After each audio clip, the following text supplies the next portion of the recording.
With 2023 essentially being the year of 2D, I thought it'd be fitting if for today's video, I take a look at a 2D game. A 2D Mario game to celebrate the recent release of Super Mario Bros. Wonder, the biggest 2D game release in 2023. But what 2D Mario game, asked my cashier at Best Buy? Well, I thought it'd be unique if the 2D Mario game I took a look at today was the one that I actually don't hold in as much high praise as others, and, in my personal opinion, is one of the weaker entries in the series. Done. Alright, as generic as the new Super games are, they're still fun to play, especially in multiplayer. And if anything, I actually found myself getting a fair amount of fun out of them even without multiplayer, so while yes, it's fair to be a bit critical of these games, I still have a weird fondness for them, so they get a pass in my book. But Super Mario Bros. 2 on the other hand, now that's when I stopped giving a shit. Super Mario Bros. 2 was the no-brainer sequel to the already successful Super Mario Bros. 1 back on the NES. I mean, when you have a game sell 40 million copies, an NES game no less, you're not gonna stop there. You're gonna let capitalism get the best of you by making, indeed, a sequel. And what we were originally gonna get was Super Mario Bros. 2. This was actually a game that originally released for the Famicom Disk System, which was exclusive to Japan in 1986. A challenging one at that, because that's what this version of Super Mario Bros. 2 was best known for. Being tough as nails and ultimately being more frustrating than fun. It also played exactly as the original game too, just with a few new sprites and a new texture for the ground. It was essentially just a hard mode to Super Mario Bros. 1 except branded as a sequel. And when Nintendo sent the game over to their North American office, it was deemed too difficult and ultimately never came over. I mean, when you have elements like wind, poison mushrooms, and backwards warp zones, I think it's fair to have some doubts. However, while the game was Japanese exclusive, it eventually came over to North America in 1993 with the SNES release of Super Mario All-Stars. When should I be pissed about something that happened 30 years ago?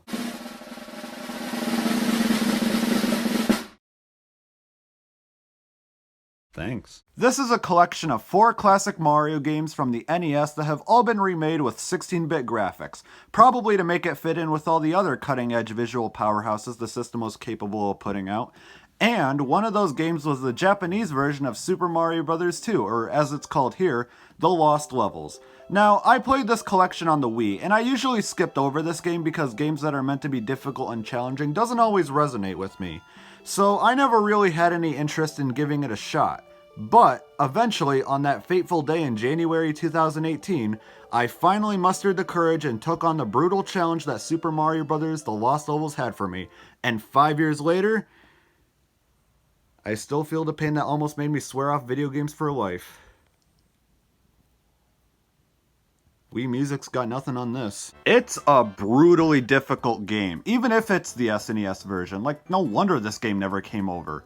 I mean, stuff like the poison mushrooms and backwards warp zones are pretty easy to avoid, but the wind and the amount of difficult enemies constantly being thrown my way all at once just made suffering through this game a nightmare.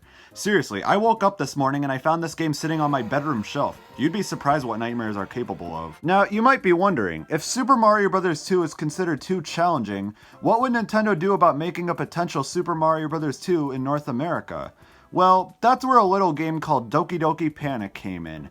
Now, I'm not too familiar with this game and how it came to be, but essentially this is what eventually became the American version of Super Mario Bros. 2. They just changed the sprites of the characters and items with stuff from the Mario world, and boom, you have a Mario game. Damn, that's all it takes these days. Although, the thing I find a bit bizarre is how this didn't come out until 1988. 3 years after Mario 1 released, and 2 years after The Lost Levels did. And with this being a reskin of another game, I feel it shouldn't have taken as long, honestly. I mean, yeah, I'm not a game developer, and the 3-year wait time doesn't impact anything regarding the game itself. It's just something I wanted to bring up because I was curious. Now, because this wasn't a mainline Mario game made from the ground up, I personally find it pretty easy to tell that this wasn't originally a Mario game before. So many gameplay elements and visual changes that shares almost no resemblance to the first Super Mario Bros., where I even wonder how this is even a Mario game to begin with. But over time, however, I reluctantly started accepting this game's uniqueness and interesting new direction as a canon sequel to Mario 1, and it really isn't even a bad game at all. but I kinda just have a hard time really enjoying it though. There's just some aspects that don't exactly resonate with me, and I feel that in some areas, this shouldn't even have been a mainline game. Pissed off yet? But why I feel this way is what I'll get into more for today's retrospective. So, let's begin.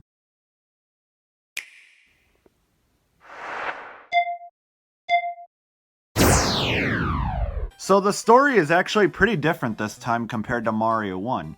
Mario, who is actually asleep dreaming of following a set of stairs that leads to a door that takes him to the land of Subcon, where upon entering it, he hears a mysterious voice asking for his help against the evil frog Wart, who has apparently cursed the land's inhabitants. And upon waking up, Mario, this time with his friends Toad and Princess Peach, as well as his brother Luigi, encounter a door deep within a cave. And this door leads to Subcon, the same place that appeared in Mario's dreams. Realism is a freaking lie. So now the goal is pretty straightforward. Save Subcon from the villain Wart. Now, I actually want to take a moment to acknowledge how this is an interesting take on storytelling in a Mario game. I mean, if I'm being honest, it's just as bare bones as pretty much every other Mario story, but a story like this in a Mario game is something we never actually saw again, so I'll give it a pass for that. Now, the most obvious thing here is that Bowser is nowhere to be found, which is to be expected. Usually for Mario games around this time that don't take place in the Mushroom Kingdom, it's usually up to other bad guys to fill in for Bowser, like Tatanga from Mario Land, Wario from Mario Land 2, and Wart in this game. The only exception I can make for this is Bowser appearing in Dinosaur Land in Super Mario World. And in the more recent games like Odyssey that don't take place in the Mushroom Kingdom, Nintendo just decided to have Bowser be the star of the show again, which I'm okay with because Bowser is just too iconic and will always be the Mario antagonist. And this is the sentence. Alright, we got our story, we got our incentive to explore this new world. Let's jump in, and hey, look at that! New playable characters. I always really liked this a whole lot. Having different playable characters, each with their own unique traits that makes them play differently to each other, was always something I was a fan of, and that's no different here. We have Mario, who is usually the all-around character, Luigi, who jumps the highest, Toad, who is the fastest, and Princess Peach, who can briefly hover in the air for a short period of time.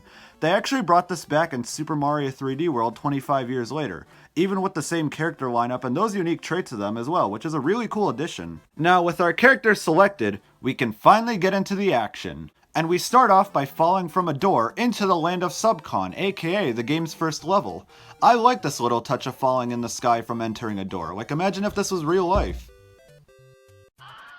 So while the level design is quite different from Mario 1, the way the levels are structured are exactly the same. You got 1-1, 1-2, 1-3, all that, so it's nice to see some elements brought back. And now, let's get into the actual platforming and see how it is. So Super Mario Bros. 2's level design setup is very different from Mario 1. I mean, the main goal is still to get from point A to point B, nothing's changed there, but the way you get to point B is where this game's at its most unique. You'll essentially be doing different things throughout the level that are required to progress that's a little more involved than the last game, like going to this vase to retrieve a key that opens a locked door that you need to progress all while avoiding being chased by this terrifying mask, or using these bombs to destroy the wall of rocks that are blocking your path, digging deeper into the sand to get to the bottom while avoiding the enemies that pursue, and even hijacking a magic carpet from an owl to cross a large gap in the sky. And did I mention that some levels have portions in them where you're progressing vertically instead of horizontally? It's neat, but doesn't necessarily change all too much. And while I do really like many of this game's ideas, there's a lot of aspects where those ideas just feels a bit too much like an afterthought more than anything else. Like, yeah, it's cool that you can ride a magic carpet throughout the level, but they're so brief that you're essentially just being left wondering, why is this even here?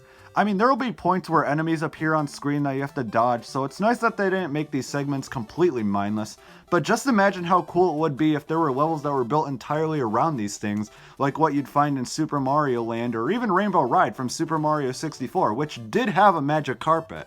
And while I'm not exactly saying that these are the best vehicle-based levels in the series, they at the very least felt like they belonged.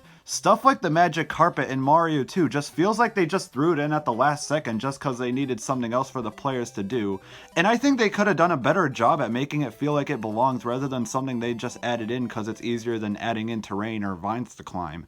And when there are ideas and elements added into the game's level design that sort of feels like it belongs, they just milk the hell out of it to the point where it just gets tiresome and frankly not all too interesting in my opinion. Especially if it's something you weren't already a big fan of to begin with, like these segments where you have to dig deep into the sand to get to the bottom because there's a door or something while avoiding the enemies that follow.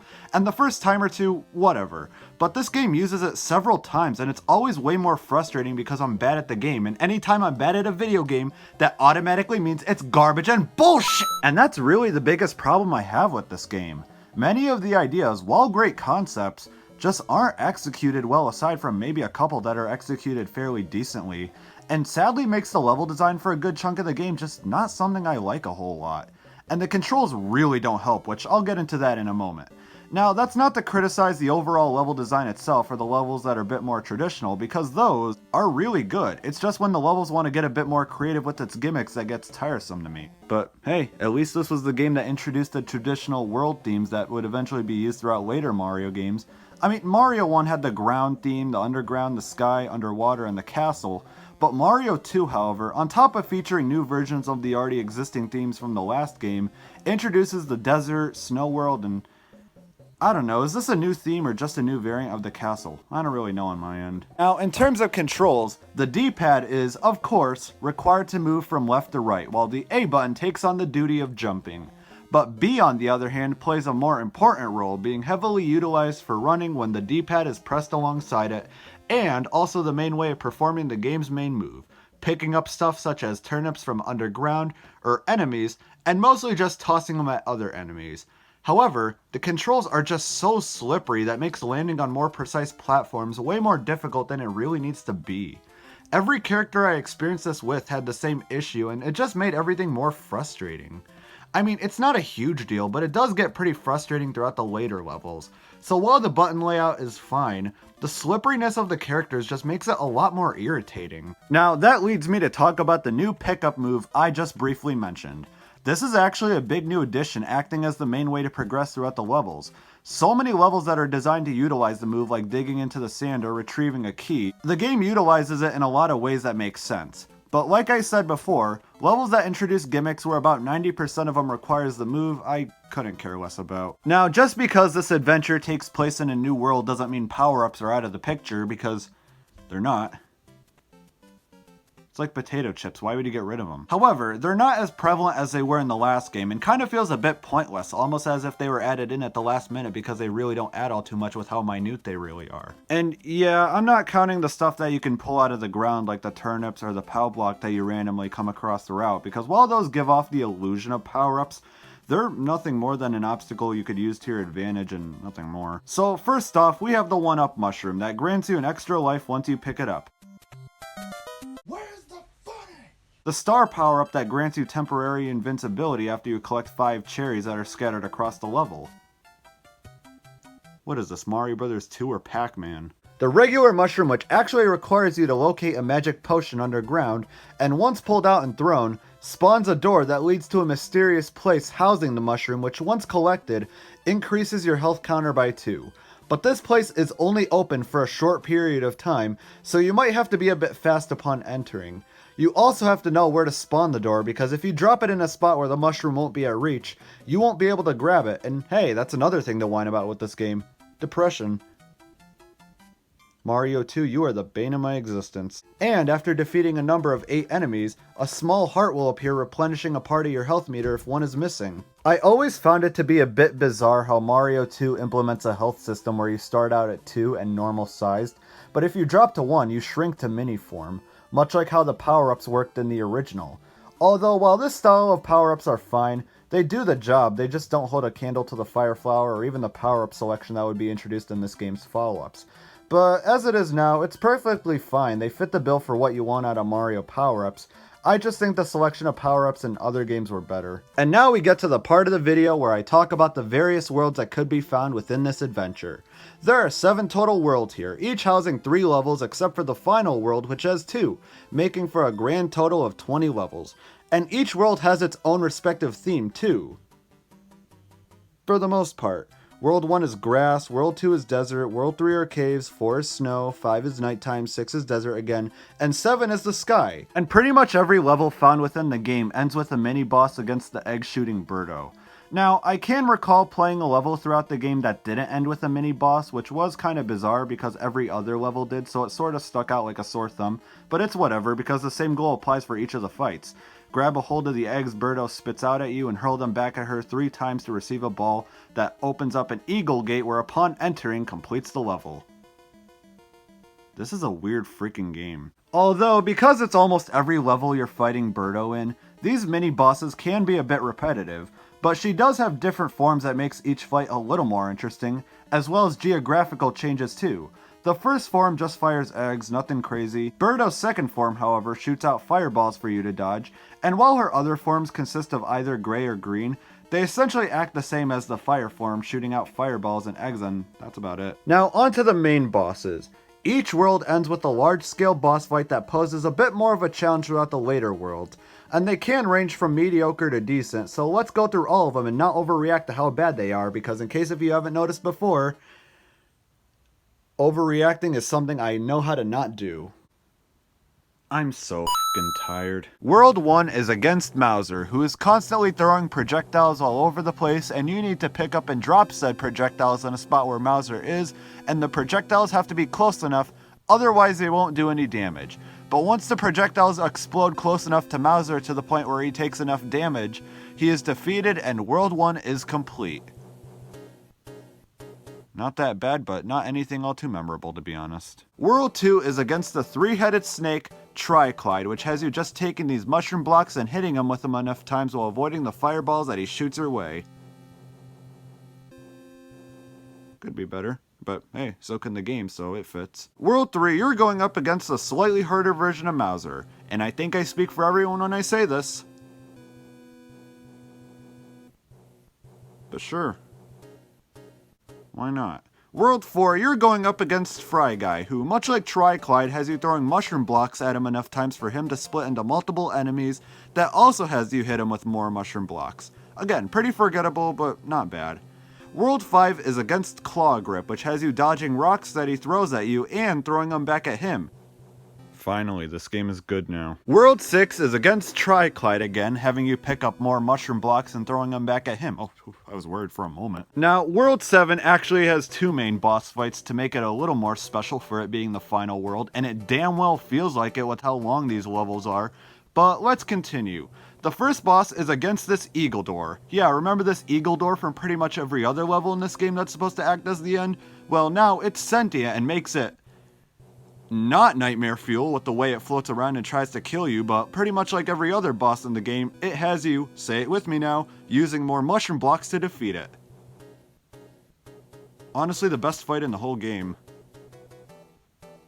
Man, I'm feeling good today. I don't know if it's the weather or the idea that Super Mario Bros. 2 is a better game than I initially thought.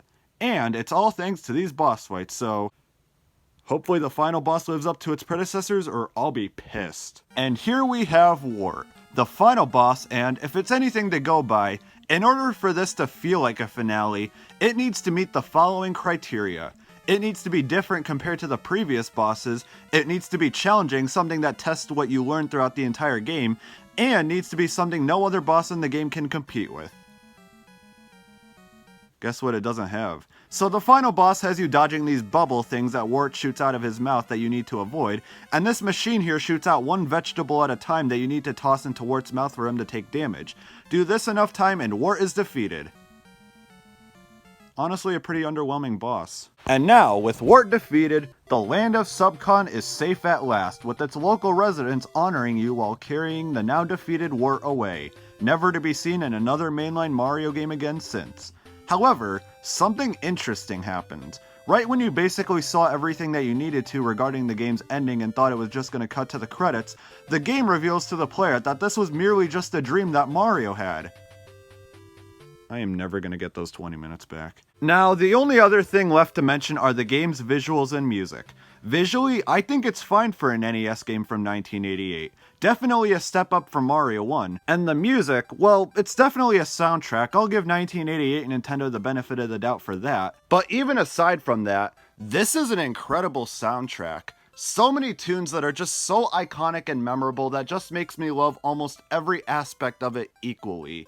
Now, sure, there are a few in there that I didn't necessarily care for as much as others, but all in all, the soundtrack is great in its entirety. There's even a few songs that are meant to be like homages to the original Super Mario Bros. The title screen music is a rendition of the original Super Mario Bros. Underwater theme. That's incredible and something I didn't notice initially. And this secret area you go to get the mushroom in plays a rendition of the original Super Mario Bros. Theme. How did they do this when this game wasn't originally a Mario game before? The Overworld theme. And man, this track is wonderful. It's everything you could want from a song in a Mario game. It's catchy, it's peppy, it's a big part of Mario's identity, and really just a great listen all around. And that is Super Mario Bros. 2. And I just want to make it clear to everyone before jumping to conclusions that I don't hate the game at all, I don't think it's bad, and I don't think it should go forgotten at all, because even if this wasn't a mainline Mario game originally, there's still plenty to like here. Level design is good when it's a lot more traditional, having different playable characters, each with their own unique traits that incentivizes you to try each one out was a great idea for a game from 1988. Soundtrack is a great listen, and overall, the amount of uniqueness that this game has makes it an interesting game to look back on in retrospect. However though, the gimmicks that are featured in many of the game's levels just either feel forced or overly drawn out, making repeated playthroughs kind of annoying. The slippery controls makes more precise platforming more of a pain than anything, and more often than not, I just found myself feeling like I was playing anything but Mario while doing my playthrough for this. And I know I said the uniqueness makes this game more interesting, but here, the uniqueness is taken too far, and honestly, I feel that if someone told you that this wasn't originally a Mario game before, you wouldn't be surprised. Now, I know this game is liked by many people, and I really don't mean any disrespect to you guys for saying that this isn't my favorite 2D Mario game, because I do see a good game here, and totally understand why a lot of people really like it. But it's just that many of the things that it has just makes it not for me, and most of the complaints I had were mostly from my personal preference and whether I liked it or not. So please don't think I'm hating on people who enjoy this game, because I can assure you that is not the case.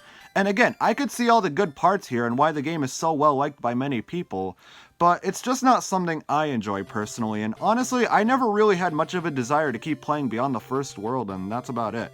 So while I can appreciate this game for being unique and for being the thing that allowed Nintendo to bring a proper sequel to Super Mario Bros. Over to the States, the experience overall is just not for me, and would rather just play titles like Mario 3, World, or hell, even the original, as I just have a better time with those. But what are your thoughts on the original Super Mario Bros. 2? Do you think it's a below average experience like me? Is it something that you would prefer to not have as part of the Mario series? And did completing the game make you want to update your former Best Buy cashier to tell him what you did for the past 22 minutes like me, because the guy at Lowe's was just too damn busy? And that's going to wrap up today's video. If you enjoyed the video, then please consider subscribing and checking out my other videos on my channel where you'll find more videos like this one. Thank you for watching, and I will see you in the next video.